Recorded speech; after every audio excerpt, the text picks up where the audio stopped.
Bab tentang keluarnya para wanita menuju 2 hari raya. An Ummi Athiyyah radhiyallahu anha qalat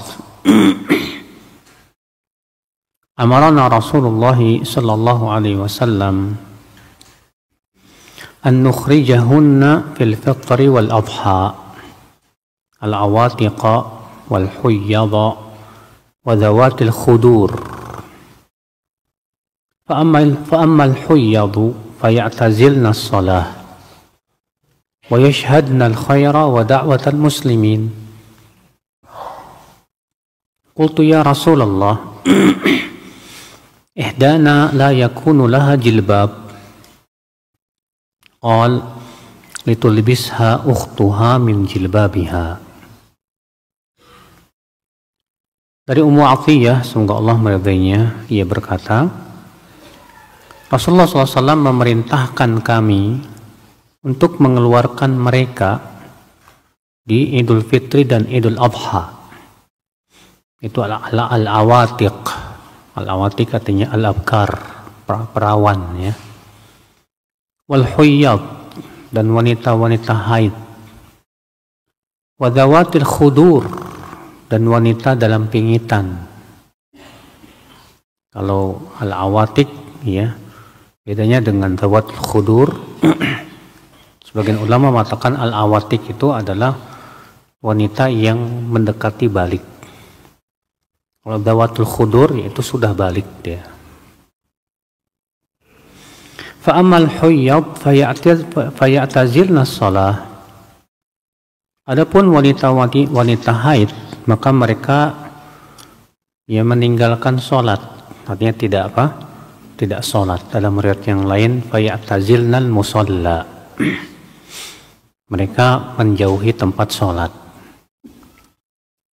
Wa yashhadna al-khaira wa da'watal muslimin, dan menyaksikan kebaikan dan seruan kaum muslimin. Aku berkata, wahai Rasulullah, salah seorang dari kami tidak memiliki jilbab. Apa itu jilbab? Jilbab itu artinya baju kurung yang besar, Pak, yang menutupi seluruh tubuh. Itu jilbab.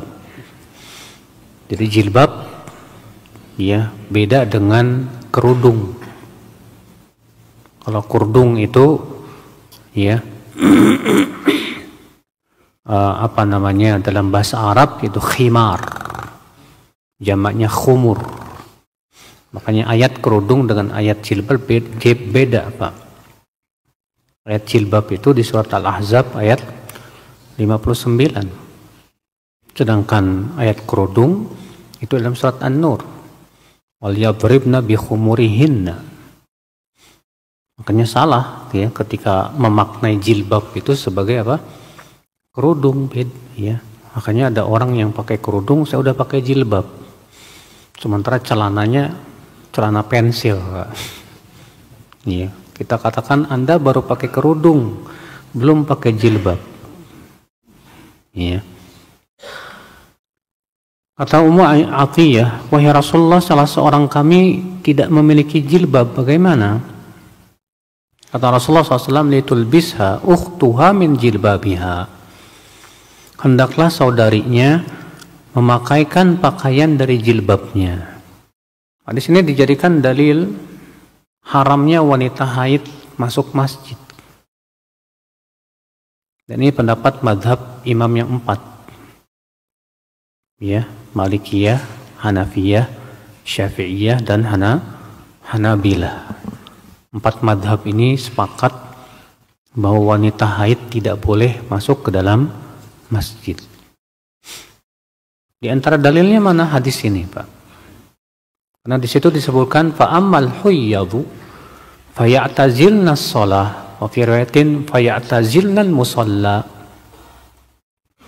Adapun wanita haid, maka mereka menjauhi sholat. Dalam satu ayat yang lain, maka mereka menjauhi tempat sholat.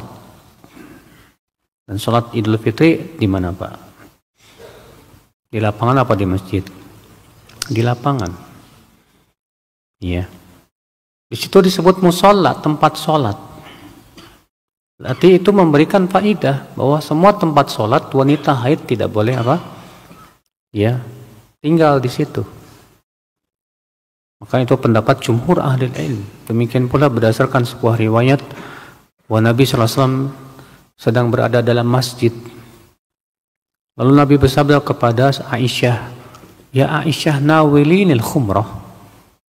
Hai Aisyah, tolong ambilkan khumrah. Khumrah itu sajadah kecil yang cukup buat sujud doang, Mbak. Karena Rasulullah SAW biasanya punya sajadah kecil itu, Mbak. Ya. Kata Aisyah apa? Ya ini haid, aku sedang haid ya Rasulullah. Kata Rasulullah, inna haidataki laysat fi yadiki. Haidmu bukan berada di tanganmu. Rasulullah menyuruh Aisyah untuk mengambilkan apa? Khumrah. Lalu Aisyah mengatakan, aku sedang haid. Berarti Aisyah memahami bahwa tidak boleh masuk ke masjid. Iya. Maka Rasulullah mengatakan, haidmu bukan berada di tanganmu, cuma ngambilin doang. Sehingga kata jumhur ini menunjukkan wanita haid, ya sebatas apa lewat doang boleh, nggak masalah. Tapi untuk duduk lama di masjid maka itu tidak boleh. Ini pendapat mazhab yang 4.